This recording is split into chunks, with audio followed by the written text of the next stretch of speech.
Welcome to the third video in the networking series, and in this video I'd like to untangle this word internet, because many people growing up today have been around the internet for so long it looks like a single thing, and it is not. Actually, internet is an umbrella term for many kinds of services that run through it. And we have, as you know, we have something called the web. And the web runs through it, and we read the web through our browser, be it Internet Explorer, Chrome, Mozilla Firefox, some other browser.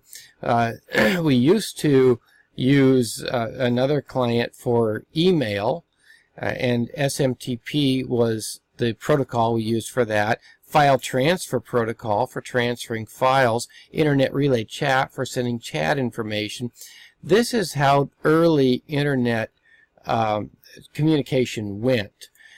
Actually, the first packets on the internet were sent around 1969 across the ARPANET. ARPANET was later disbanded and became the internet. But in about 1969, UCLA and Stanford Research exchanged information over the internet for the first time.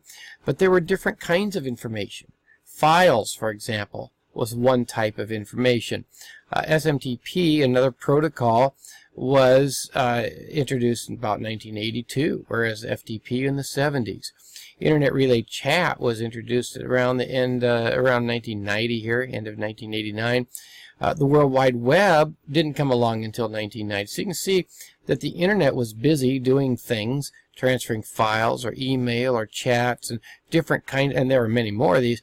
But it was very busy doing these kinds of things long before the web was ever around. Now, each of these services, whether it be email or FTP, had its own software. And I had to have an email server on one end and an email client, such as Outlook or Thunderbird, on the other end in order to get email.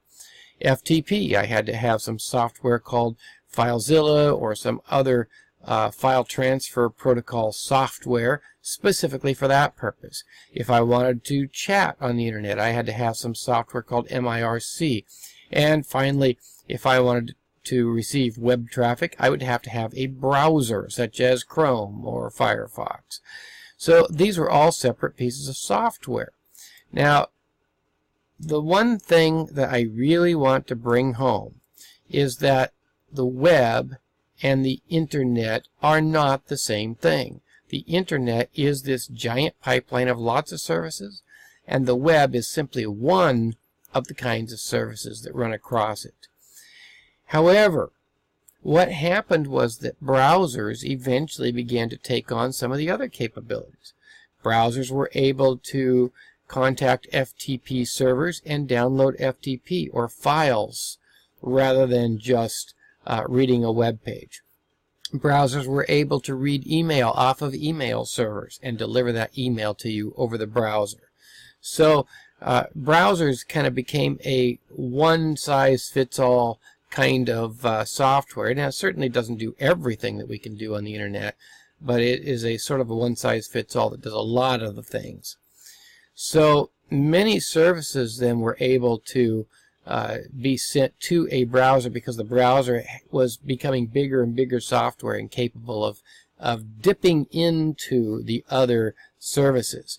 And then in addition to that, we had something else happen. Email, for example, which used to be sent from an email server to an email client, server on one side, client on the other side. Email eventually could be sent not through an email server at all, but through some web service. So that now you had web-based email. So now the web was capable, and your browser was capable of sending email back and forth that didn't even go through email servers. And so that kind of thing became popular. This is, by the way, something we call convergence, when we have many technologies beginning to cross over and interact with each other.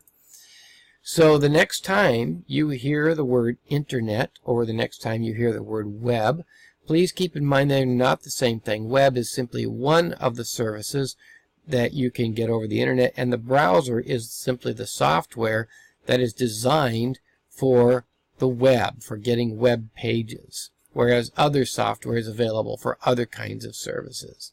So that's it for this video. In the next video then, I'm going to untangle terms like this: LAN, WAN, MAN, PAN, WLAN. That'll be a good one. So join me in video 4 for that one.